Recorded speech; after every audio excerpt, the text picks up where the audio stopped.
Hello friends, કેમ છો બધા? આઈ હોપ બધા મજામાં જ હશો. હું વધોરિયા પ્રિયંકા બાર સાયન્સમાં ભણું છું. મારા તરફથી આપ સૌને હેપી ટીચર્સ ડે. આજે આપણે અહીંયા ફિઝિક્સનો લેક્ચર છે અને તમે મારી સાથે ભણવાના છો ફિઝિક્સ આજે. અને આજે આપણે ફિઝિક્સમાં ચેપ્ટર 3 ઓહ્મ્સનો નિયમ ભણવાના છે. તો ઓહ્મ્સના નિયમ શું છે, કોણે શોધ્યો, કેવી રીતે થયું, તે હવે આપણે ચર્ચામાં કરીએ. ઓહ્મનો નિયમ જે.સી. ઓહ્મ નામના વૈજ્ઞાનિકે શોધ્યો હતો અને આ નિયમ ત્યારે શોધાયો જ્યારે આ ફિલ્ડ એટલે કે પ્રવાહ, વિદ્યુત પ્રવાહ વિશે આપણે વધારે કંઈ જાણતા ન હતા, ત્યારે તેમણે આ શોધી કાઢ્યું હતું.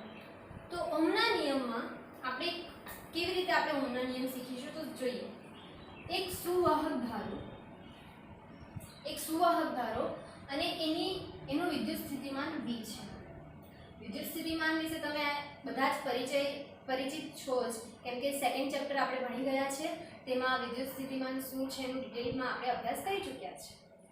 આ સુવાહકનો જે વિદ્યુત સ્થિતિમાન V છે અને તેમાંથી વહેતો પ્રવાહ I છે. ઓહ્મનો નિયમ આ અને આ બંને વચ્ચે સંકળાયેલો છે. જો ઓહ્મનો નિયમ શું કહે છે? V ચલે છે I, એટલે આ V એટલે કે આ વિદ્યુત સ્થિતિમાન આ સુવાહકમાંથી પસાર થતા વિદ્યુત પ્રવાહના સમપ્રમાણમાં છે. હવે મેં આને નોર્મલ સૂત્ર બનાવું તો મેં આવી રીતે લખું V RI, જ્યાં R એ સુવાહકનો અવરોધ છે અને આ R નો SI એકમ ઓહ્મ્સ છે. અને આ સંજ્ઞા બધા જ પરિચિત છો અને આપણે ઓહ્મ કહીએ છીએ. આનો SI એકમ ઓહ્મ છે અને આ R જે સુવાહકનો અવરોધ છે તે દ્રવ્ય અને પરિમાણ પર આધાર રાખે છે. દ્રવ્ય અને પરિમાણ પર આધારિત આ સુવાહકનો અવરોધ હોય છે. હવે આની સાબિતી આપણે મેળવવાના કે ભાઈ દ્રવ્ય અને પરિમાણ કેવી રીતે, તો આપણે જો કઈ મેટલનો આપણે સુવાહક લીધેલો છે, કઈ ધાતુ છે તે જોવું પડે, એનું કદ કેટલું છે, ક્ષેત્રફળ કેટલું છે, આડછેદ કેટલું છે, લંબાઈ કેટલી છે, એ બધા પર R કેવી રીતે આધાર રાખે તે હવે આપણે ડિસ્ક્રાઇબ કરીશું કે ચર્ચામાં લઈશું. R પહેલા હવે આપણે સમજીએ. એક તમે સુવાહક લો L લંબાઈનો. મેં અહીંયા એક બ્લોક લીધેલો છે જે L લંબાઈનો છે. હવે અને એનું વિદ્યુત સ્થિતિમાન V છે, એમાંથી વહેતો પ્રવાહ I છે. હવે આટલી જ લંબાઈનો આટલું જ સ્થિતિમાન ધરાવતું બીજું ચોસલું અને એકદમ લગોલગ અને જોઈન્ટ છે. આની પણ L લંબાઈ છે, આની પણ આપેલ લંબાઈ L છે અને આનું સ્થિતિમાન પણ આના જેટલું જ છે, V. ઓકે, હવે સમજો આ L છે, આ L છે, બંને સરવાળો થઈ ગયો એટલે 2L થઈ ગયું. ટોટલ લંબાઈ 2L થઈ ગઈ.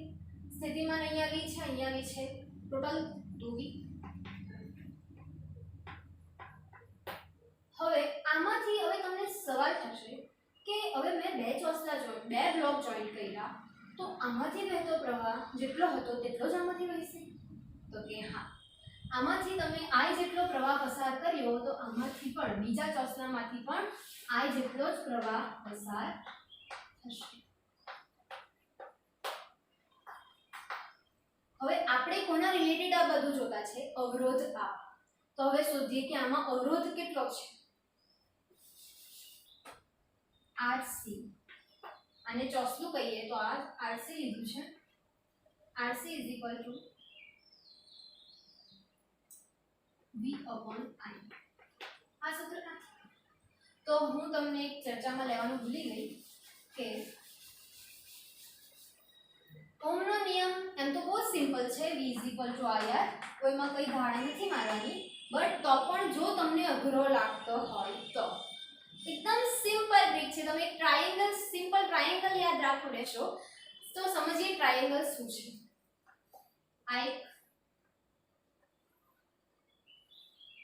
આમાં મેં 3 ખાના પાડી દીધા. અહીંયા V, I, R.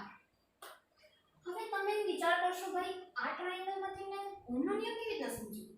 સમજો અહીંયા શું છે v is equal to ir v સમ v ને જુઓ is equal to i into r v is equal to ir થઈ ગયું હવે આના પરથી આપણે બે સૂત્ર હજુ મેળવી શકીએ છીએ કેવી રીતે i ને કરતા બનાવો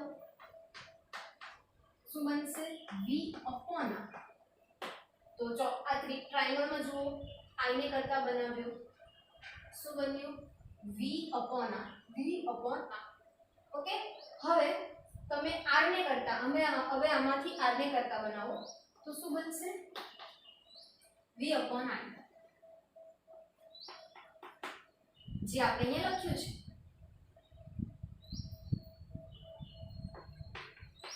આ સૂત્ર અહીંયા મૂક્યું છે કે હવે ખબર પડી આ સૂત્ર ક્યાંથી આવ્યું હવે આને ટ્રાયેંગલમાં જુઓ આ r હવે એ r ને ઢાંકી દો તો તમને શું દેખાશે v upon i r v upon i એટલે તમને ઈઝી છે v i r બસ તમારે ખાલી સ્થાન યાદ રાખવાના છે કે આ v છે કે આ i છે ને કે આ r છે નોંધવા જેવું કંઈ પણ લાગે તો નોંધી લેજો તો તમને ખબર પડી ગઈ કે આ ટ્રાયેંગલ તમારે યાદ રાખવાનું રહ્યું v i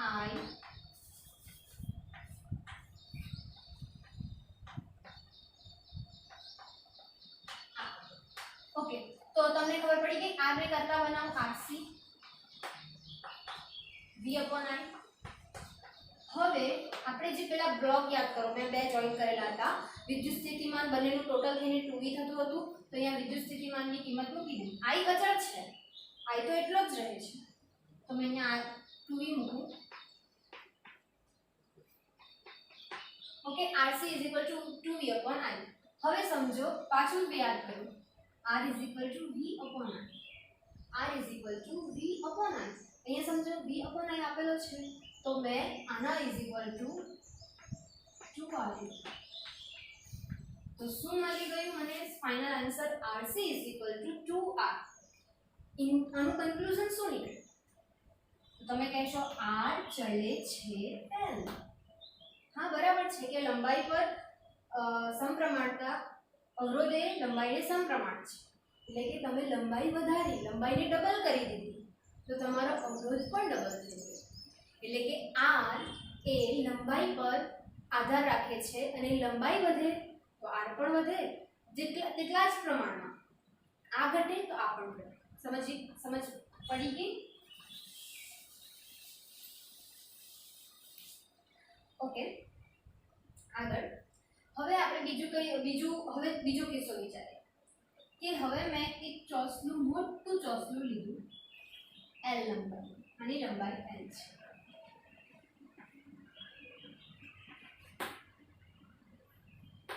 આની લંબાઈ l છે હવે આ l લંબાઈના ચોસલાને મેં અડધું અહીંયાથી કાપી એટલે કે l લંબાઈમાંથી અડધું કટ એટલે હાફ થઈ ગયું એટલે આની લંબાઈ આ ચોસલાની જે અડધું થઈ ગયું એ ચોસલાની લંબાઈ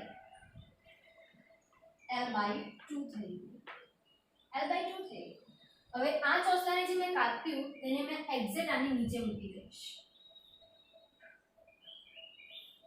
એટલે કે આ થઈ ગયું એટલે આમાં આપણે શું કર્યું ક્ષેત્રફળમાં ચેંચાળા કર્યા આનું ક્ષેત્રફળ a હતું આનું ક્ષેત્રફળ a હતું તો હવે અહીંયા એનું ક્ષેત્રફળ a/2 થઈ જશે સમજી ગયા હવે આને મેં ડિસ્ક્રાઇબ કર્યું કે આ ભાઈ આ ચોસલું છે તેની નીચે બીજું ચોસલું મૂકી દીધું કાપીને l/2 એની લંબાઈ છે અને a/2 એનું ક્ષેત્રફળ છે હવે આમાંથી વહેતો પ્રવાહ બે ભાગમાં વહેંચવાનો પહેલા એ જ ચોસલામાંથી પહેલા i જેટલો પ્રવાહ પસાર થતો હતો હવે એને મેં અડધું કાપી દીધું તેમનું પ્રવાહ બે ભાગમાં વહેંચાઈ જશે એટલે i માંથી i/2 થઈ જશે એટલે વહેતો પ્રવાહ પણ ડિવાઈડ થઈ ગયો બટ અહીંયા એક વસ્તુ નોંધજો પહેલા કિસ્સામાં આપણે શું જોયું હતું ત્યાં વિદ્યુત સ્થિતિમાનનો સરવાળો થતો હતો અને વિદ્યુત સ્થિતિમાન ડબલ થઈ જતો હતો અહીંયા વિદ્યુત સ્થિતિમાન એટલું જ રહેશે અહીંયા વિદ્યુત સ્થિતિમાન v જ રહેશે પહેલામાં i અચળ હતો અહીંયા v અચળ છે અહીંયા i/2 પ્રવાહ અચળ નથી તેમાં પ્રવાહ અચળ હતો આ અચળ કોણ અચળ છે કોણ નથી તેના વિશે તમે આગળ અભ્યાસ કરશો આ ચેપ્ટરમાં કે v અચળ હોય તો કયું જોડાણ અને i/2 હોય તો કયું i અચળ હોય તો કયું જોડાણ સમાંતર શ્રેણી અને આપણે સમાંતર જોડાણ કહીશું એટલે કે સમજો કે અહીંયા એક હજુ વસ્તુ તમને કહી દઉં સમાંતર જોડાણ હોય તો એમાં શું હોય v કોન્સ્ટન્ટ હોય v અચળ હોય અને પ્રવાહ અચળ હોતો નથી v કોન્સ્ટન્ટ એટલે કે અચળ છે અને શ્રેણી જોડાણ હોય તો તેમાં v અચળ નથી એટલે કે i અચળ છે અહીંયા v નોટ કોન્સ્ટન્ટ એટલે કે v અચળ નથી શ્રેણી જોડાણમાં v અચળ નથી તો કોણ અચળ છે ભાઈ શ્રેણી જોડાણમાં પ્રવાહ અચળ હોય અને સમાંતર જોડાણમાં વિદ્યુત સ્થિતિમાન અચળ હોય અને આના વિશે તમે પાછળથી ડિટેલમાં અભ્યાસ કરવાના જ છે જો કે કરી ચૂક્યા છો આ પાછળ તમારું રિવિઝન ચાલે છે ઓકે આગળ વધીએ હા આપણે શું છે હા i/2 થઈ ગયું હવે અહીંયા અવરોધ કેટલો છે તો આપણે અવરોધ ગણીએ r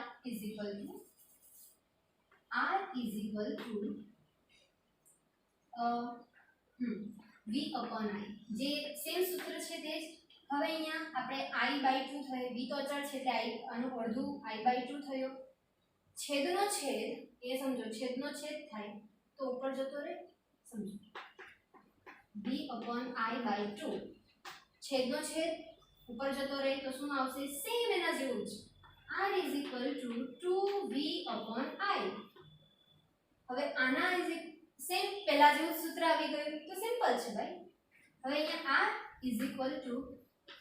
2r આવી ગયું બટ અહીંયા તમને એવું મીનિંગ નથી કે ભાઈ અહીંયા પણ થોડુંક આપણે અલગ કિસ્સો વિચારીને આપણે આ સવાલ ભલે જવાબ સેમ આવ્યો બટ એનો કિસ્સો અલગ છે અહીંયા ક્ષેત્રફળ અડધું કર્યું તો આપણને અવરોધ ડબલ મળ્યું આનું કન્ક્લુઝન શું નીકળે કે અગર જો આપણે ક્ષેત્રફળને અડધું કરીએ તો આપણો અવરોધ ડબલ થઈ જાય છે સમજો એટલે કે પહેલા કિસ્સામાં આપણે એવું જોયું r ચલે છે l અને હવે આપણે એવું જોવાના r ચલે છે 1/a એનો મીનિંગ r પહેલા કિસ્સામાં l વધતો તો r પણ વધતો અહીંયા આ એક ઘટશે તો એક વધશે એકને મેં ઘટાડ્યો તો એક વધ્યો સમજ પડી ક્ષેત્રફળ મેં અડધું કરી દીધું તો મારું જે અવરોધ છે તે બમણો થઈ ગયો સમજ હવે આ બંનેને મેં કમ્બાઈન લખું તો મારું આવું કંઈક સૂત્ર બનશે r ચલે છે l/a હવે આને મેં નોર્મલ સૂત્રમાં ફેરવું તો r ρ l a અહીંયા આપણી સાથે એક નવો સભ્ય જોડાયો ρ એ ρ શું છે તો એ ρ જે છે તેને આપણે અવરોધકતા કહીએ રેઝિસ્ટિવિટી અને એ આના કરતાં થોડું ડિફરન્ટ છે એ દ્રવ્ય પર આધાર રાખે પર પરિમાણ પર આધાર રાખતું નથી એ અવરોધકતા જે છે તે દ્રવ્ય પર આધાર રાખે છે બટ પરિમાણ પર આધાર રાખતું નથી ઓકે હવે આપણને જે મળ્યું આપણે એને લખી દઈએ કે ρ r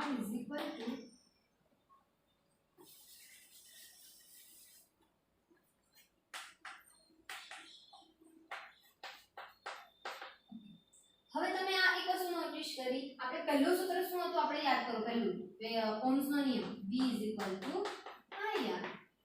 તમને ઇનડાયરેક્ટલી શું મળી ગયું r ની કિંમત તમને ઇનડાયરેક્ટલી શું મળી ગયું તમે શું શોધી કાઢી r ની કિંમત r ની વેલ્યુ શોધી કાઢી તો હવે થોડા ચેંચાડા કરીએ ઓહ્મના નિયમ સાથે ઓહ્મના નિયમમાં આ r ની વેલ્યુ મૂકી દઈએ ચાલો જોઈએ શું થાય i ρ l/a હવે તમે અહીંયા એક નવી વસ્તુ સાથે પાલો પડવાનો છે તમારો અહીંયા i a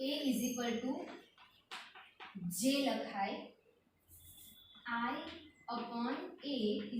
તમે j લખી શકો હવે આ j ક્યાંથી લખી પડ્યો આ j ને આપણે પ્રવાહ ઘનતા કહીએ છીએ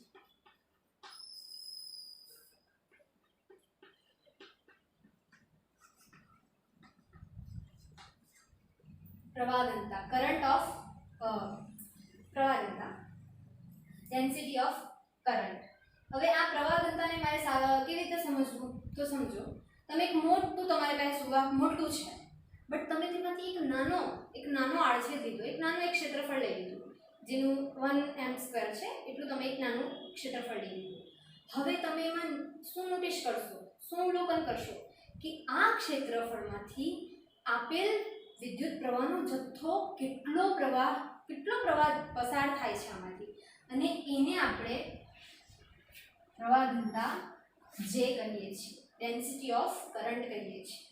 તો અહીંયા જ આપેલું જ છે કે એકમ ક્ષેત્રફળ દીઠ વહેતા પસાર થતા પ્રવાહને આપેલ ક્ષેત્રફળની પ્રવાહ ઘનતા કહે છે.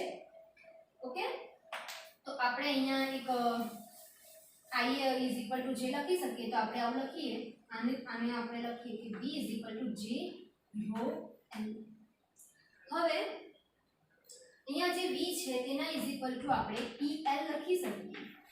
કેવી રીતે? તો તમે જે એક L લંબાઈનો જે તમે સુવાહક લીધેલો છે તે L લંબાઈ નિયમિત લંબાઈ છે એની. હવે નિયમિત L લંબાઈનું ક્ષેત્રફળ વિદ્યુત ક્ષેત્ર E છે. તો આપણે V = L લખી શકીએ, બીકોઝ આ જે છે તમે વિદ્યુત સ્થિતિમાનનું ચેપ્ટર ભણ્યા હોય તો તમને આ વધારે ખ્યાલ આવી જાય કે અહીંયા EL કેવી રીતે લખાય.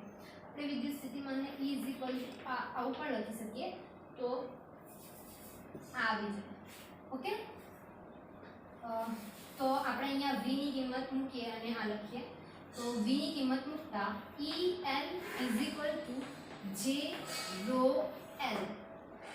શું આવી ગયું? EL = J rho L. LL cancel out થઈ જાય તો શું વધે? ફાઇનલ સૂત્ર આપણું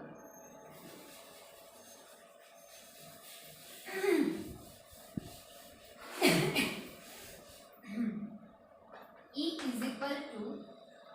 J rho. ઓકે, હવે અહીંયા જે આ E અને આ J છે તે બંને જ સદિશ રાશિ છે. એ બંને જ સદિશ રાશિ છે. હવે તમે જેને કરતા તરીકે કહીને બીજું સૂત્ર પણ મેળવી શકું, જો એ આપણે ચેંજાળા કર્યા જ કરવાના. J = E/ρ. અહીંયા એક વસ્તુ હજુ કે 1/ρ, અગર જો E ને કાઢી દઈએ તો 1/ρ લખાય, અને જ્યાં 1/ρ = તમારી વાહકતા થઈ ગઈ, અને આપણે વાહકતા કહીશું, અને 1/ρ વડે એને આપણે ડિસ્ક્રાઇબ કરી શકીએ. તો આપણે લખીએ, આની જગ્યાએ આવું પણ લખી શકાય, ખોટું ન કહેવાય, બટ તમને આ રાશિ પર આનાથી પણ તમને પરિચય કરાવવા માટે આપણે લખવું જરૂરી છે. J = વાહકતા E,